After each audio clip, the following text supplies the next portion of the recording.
राधे राधे साथियों, माधवी शुक्ला के साथ लर्न अहेड एकेडमी में आपका स्वागत है। जैसा कि आप सभी को पता है कि 24 सितंबर को मुख्य सेविका का एग्ज़ाम होना है, तो उसी एग्ज़ाम की तैयारी करते हुए आज परिवार नामक टॉपिक पर महत्वपूर्ण प्रश्नों की श्रृंखला लेकर हम आए हैं। परिवार नामक टॉपिक मैंने पहले ही यहाँ पर रिवीजन कराया था, तो उसके साथ हम आज प्रश्नों की श्रृंखला को देखते हुए आगे बढ़ते हैं। तो हमारे साथ बने रहें, जुड़े रहें अंत तक, वीडियो के अंत तक, और चैनल को लाइक एंड सब्सक्राइब और शेयर करना ना भूलें। तो आज हम बढ़ते हैं अपनी प्रश्नों की श्रृंखला की ओर। तो सबसे पहला प्रश्न है आज का, निम्नलिखित में से कौन सुमेलित है? निम्नलिखित में से कौन सुमेलित है? यहाँ पे 4 ऑप्शन दिए गए हैं। लियान, पति जब पहली बार व्यभिचार का आरोप लगाए। मुवारत, रजामंदी से तलाक करना। इला, एक बार में 3 बार तलाक कहकर अलग होना। जिहार, पति जब पहली बार व्यभिचार का आरोप लगाए, रजामंदी से तलाक। तो इसमें से कौन सा सुमेलित नहीं है?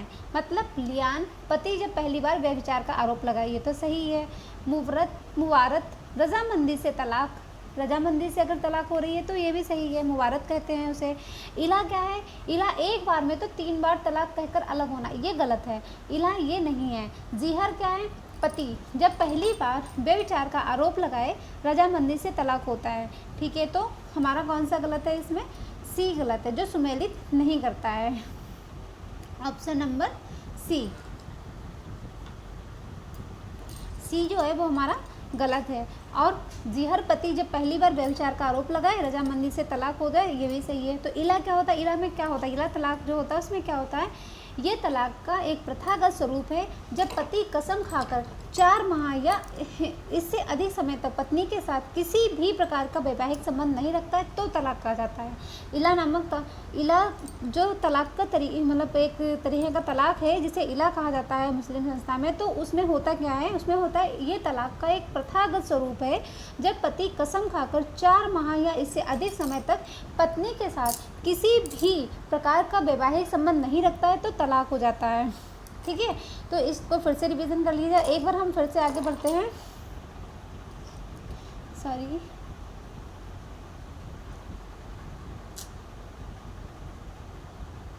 क्वेश्चन नंबर 2, मुतहा, अस्थाई विवाह। मुतहा मतलब अस्थाई विवाह होता है, ये बताया था।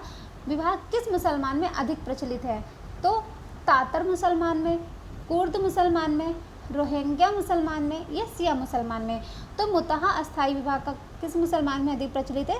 सिया मुसलमान में। किस में प्रचलित है? सिया मुसलमान में। ठीक है, ये मैंने कर दिया है, एरो लगाती हूँ यहाँ पे।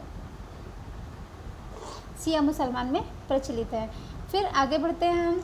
क्वेश्चन नंबर 3, निम्नलिखित में कौन सा एक सुमेलित नहीं है? पहले तो हम देख लेते हैं कि मुतहा विवाह होता क्या है। मुतहा विवाह मतलब किस तरह का विवाह है? यह अस्थायी होता है। यह विवाह एक निश्चित समय तक ही होता है। समय पूरा होने पर इसे रद्द समझा जाता है। इसके द्वारा उत्पन्न संतान वैध और पिता की संपत्ति का अधिकार होता है, लेकिन पत्नियों को किसी प्रकार का अधिकार नहीं होता। पति पत्नी चाहें तो इसे स्थायी रूप में बदल सकते हैं। यह विवाह विशेष रूप से सिया मुसलमानों में होता है। मुतहा विवाह में क्या होता है कि मतलब जब विवाह हो रहा होता है तो उसी समय इसकी एक समय सीमा निर्धारित कर दी जाती है कि इतने साल, इतने महीने, इतने दिन तक इनसे विवाह करेंगे। उसी टाइम पीरियड में अगर बच्चा हो जाता है तो वो अपने पिता की मतलब उसको वैध माना जाता है और पिता की संपत्ति में उसका अधिकार होता है, लेकिन पत्नी का अधिकार नहीं होता है। तो इसमें ये मुतहा विवाह होता है। ठीक है, इसके बाद आगे बढ़ते हैं। निम्नलिखित में से कौन सा एक सुमेलित नहीं है? एकल विवाह सिद्धांत किसने दिया? वेस्टरमार्क ने दिया है। फिर प्रगतिवादी सिद्धांत मैकाइवर ने दिया है। आर्थिक सिद्धांत राल्फ लिंटन ने दिया है। उद्विकासी सिद्धांत बेकोफन ने दिया है। ये सारे सिद्धांत हमने उसी दिन पढ़ाए हैं। तो इसमें से कौन सा सुमेलित नहीं है? तो एकल विवाह सिद्धांत वेस्टरमार्क ने दिया है, ये बताया था। प्रगतिवादी सिद्धांत मैकाइवर ने नहीं दिया है। प्रगतिवादी सिद्धांत किसने दिया है? ये आप अपने कमेंट में हमें बताएंगे कि प्रगतिवादी सिद्धांत किसने दिया है। आर्थिक सिद्धांत राल्फ लिंटन ने दिया है और उद्विकासी सिद्धांत बेकोफन ने दिया है। फिर इसी के साथ हम आगे बढ़ते हैं। क्वेश्चन नंबर 4, 3 तलाक को प्रतिबंधित कब किया गया? सॉरी, इसमें गलत लिखा है। 3 तलाक को प्रतिबंधित कब किया गया? 2021 में, 2019 में। प्रगतिवादी सिद्धांत, सॉरी ये मतलब ये टाइपिंग में गलती हो गई। चलिए हम इन्हीं दोनों ऑप्शन में देखते हैं। 3 तलाक को प्रतिबंधित कब किया गया? तो 2019 में। कब किया गया? ये ऐसे ही याद कर लीजिएगा, इम्पॉर्टेंट है। 3 तलाक को प्रतिबंधित कब किया गया? ये 2019 में किया गया, ठीक है। उसके बाद है 1 अगस्त मुस्लिम महिला अधिकार दिवस होता है। 1 अगस्त को क्या माना जाता है? मुस्लिम महिला अधिकार दिवस। और उसके बाद 1 अगस्त 2019 को मुस्लिम महिला विवाह संरक्षण अधिनियम आया था, ठीक है। अगर महिला अधिकार दिवस पूछा जाए तो 1 अगस्त है, और 1 अगस्त 2019 को मुस्लिम महिला विवाह संरक्षण अधिनियम आया था। इसके बाद हम आगे बढ़ते हैं क्वेश्चन नंबर 5। बाल विवाह निरोधक संशोधित अधिनियम 1978 के अंतर्गत निम्न विशेषता है। मतलब ये 4 ऑप्शन है, इसमें से कौन सी विशेषता है जो 1978 के अंतर्गत है? लड़के की आयु 18 वर्ष तथा लड़की की आयु 15 वर्ष होनी चाहिए। लड़कों के लिए विवाह की न्यूनतम आयु 21 वर्ष और लड़कियों के लिए 18 वर्ष होगी। बाल विवाह संबंधी मुकदमों की सुनवाई प्रथम श्रेणी के न्यायाधीश करेंगे। फिर सी ऑप्शन है, लड़कों के लिए विवाह की न्यूनतम आयु 21 वर्ष और लड़कियों के लिए 18 वर्ष होगी। बाल विवाह संबंधी मुकदमों की सुनवाई प्रथम श्रेणी के न्यायाधीश नहीं करेंगे, इसमें ये है। फिर डी उपयुक्त सभी, तो इनमें से कौन सा होगा? इसमें से ऑप्शन हमारा बी सही है, ठीक है। बी, लड़कों के लिए विवाह की न्यूनतम आयु 21 वर्ष और लड़कियों के लिए 18 वर्ष होगी। बाल विवाह संबंधी मुकदमों की सुनवाई होगी, ठीक है। इसके बाद हम आगे बढ़ते हैं क्वेश्चन नंबर 6 में क्या है? क्रमिक एकल विवाह क्या है? क्रमिक एकल विवाह क्या है? तो देखिए, पति पत्नी के जीवित रहते दूसरा विवाह, पत्नी का एक से अधिक होना, पूरे जीवन में एक ही विवाह, पति पत्नी की मृत्यु के पश्चात अन्य विवाह। क्रमिक विवाह का मतलब ये होता है कि एक पत्नी के होते हुए दूसरी शादी नहीं करता। एक पत्नी जब ना रहे तो दूसरी शादी करते हैं, तो उसे क्रमिक विवाह कहा जाता है। इसलिए ऑप्शन नंबर डी सही है। फिर परीक्षा विवाह क्या है? परीक्षा विवाह क्या है? तो परीक्षा विवाह, युवक एक निश्चित समय तक एक युवती के साथ उसके पिता के घर रहता है। युवती को हठपूर्वक युवक के घर में घुसकर बैठ जाना तथा विवाह के लिए उसे बाध्य करना नहीं। परिवीक्षा विवाह कुकी जनजाति में पाया जाता है। या पहला और तीसरा कौन सा सही? परिवीक्षा विवाह कौन सा है? युवक एक निश्चित समय तक एक युवती के साथ उसके पिता के घर रहता है, ये तो बात सही है। युवती को हठपूर्वक युवक के घर में घुसकर बैठ जाना तथा विवाह के लिए उसे बाध्य करना, ऐसा नहीं है, ठीक है। परिवीक्षा विवाह कुकी जनजाति में पाया जाता है, तो इसमें ऑप्शन नंबर डी सही है। पहला मैंने कल बताया था कि परिवीक्षा विवाह का मतलब क्या होता है? लिविंग में, मतलब हस्बैंड वाइफ की तरह शादी से पहले रहना। फिर वह लड़का जब अपने माता और मतलब लड़की के माता पिता और लड़की के जो एक विषय, जैसे नहीं हम लोग शादी देखने जाते हैं तो पूरा ऊपर से नीचे बायोडाटा लेते हैं, उसमें सारे चेक करते रहते हैं, 1 2 3 4 जितने भी चेक हो जाते हैं। उसी तरीके से परिवीक्षा विवाह होता है। उनके कुछ दायरे होते हैं, उन दायरों में जब लड़का खरा उतरता है तो शादी के लिए हाँ होती है, ठीक है। तो ये कौन सा है? इसमें डी ऑप्शन सही है। उसके बाद वर को अपने होने वाले ससुर के घर विवाह से पूर्व एक निश्चित समय तक सेवा करना है। क्वेश्चन है ये, मतलब ये इसमें क्वेश्चन करा, वर को अपने होने वाले ससुर के घर विवाह से पूर्व एक निश्चित समय तक सेवा करना है। ये किस प्रकार का विवाह है? क्रय विवाह, नागा, जुआंग मध्य भारत की जनजाति, विनिमय विवाह, उराली केरल, बैग बस्तर सौरा आंध्र प्रदेश, पलायन विवाह हो भील जनजाति में, सेवा विवाह है और गोंड बैग जातियों में पाया जाता है। इस प्रकार का विवाह किन जनजातियों में पाया जाता है? क्वेश्चन थोड़ा सा मिस हो गया है यहाँ पे, मतलब प्रिंट मिस प्रिंट हो गई है।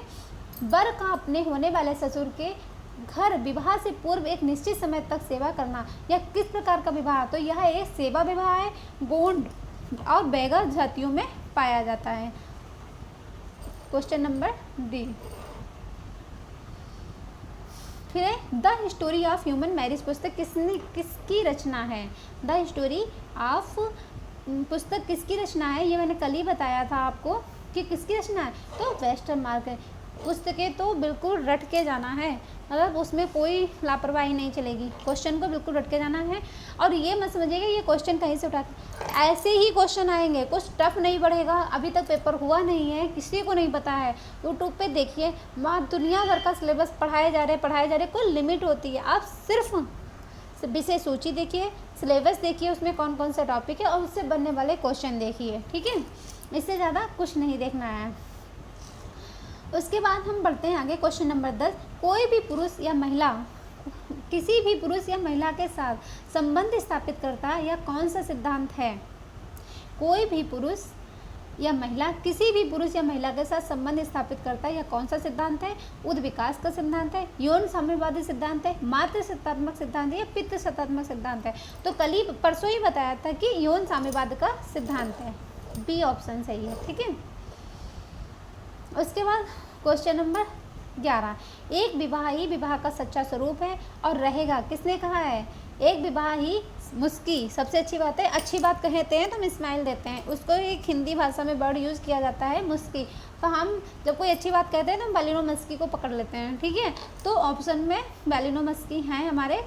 क्या होता है कि एक विवाह ही विवाह का सच्चा स्वरूप है और रहेगा, किसने कहा है? ये कहा है हमारे बैलिनो मस्की ने। ठीक है,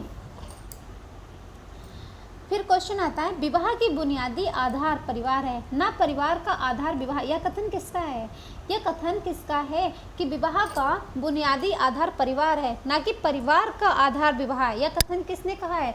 तो ये वेस्टरमार्क ने कहा है। ठीक है, ये बात को घुमा, एक तरीके से ट्रिक बना लो अपने दिमाग में। जब हम पढ़ते हैं तो उसके लिए ट्रिकों की ज़रूरत पड़ती है कि ये किसने बोला है? वेस्टरमार्क, जो उल्टी पुल्टी मतलब इधर उधर की बात सही कहेंगे लेकिन घुमा के कहेंगे, तो कौन है? वेस्टरमार्क हैं। ठीक है, ऑप्शन नंबर सी सही है यहाँ पे। फिर आते हैं हम क्वेश्चन नंबर 13। गिलिन के विवाही संबंधी उद्देश्य कौन से नहीं है? गिलिन के विवाह संबंधी उद्देश्य कौन से नहीं है, कौन से सही नहीं है? यौन संबंधों का नियमन, संतान की उत्पत्ति, घर की स्थापना और वंश एवं नातेदारी। तो इसमें से कौन सा सही नहीं है? इसमें से है घर की स्थापना। गिलिन के विवाह संबंधी उद्देश्य कौन से नहीं है? इनका उद्देश्य इसमें से कौन सा नहीं? इनका यौन संबंधों का नियमन है, संतान की उत्पत्ति करना भी है, वंश एवं नातेदारी भी है। तो ऑप्शन नंबर सी इनका ऑप्शन नहीं है। ठीक है, फिर हम आगे बढ़ते हैं क्वेश्चन नंबर 14। पात्रक बहुपति प्रथा किस जनजाति में प्रचलित है? तो ये किस जनजाति में प्रचलित है? पात्रक यानी कि पित्रात्मक तरीके से होता है ये पात्रक बहुपति प्रथा। किस जनजाति में प्रचलित? तो खस और टोडा। किस जनजाति में? खस और टोडा में प्रचलित है। उसके बाद बहिर्विवाह निषेध के अंतर्गत निषेध हैं। बहिर्विवाह निषेध के अंतर्गत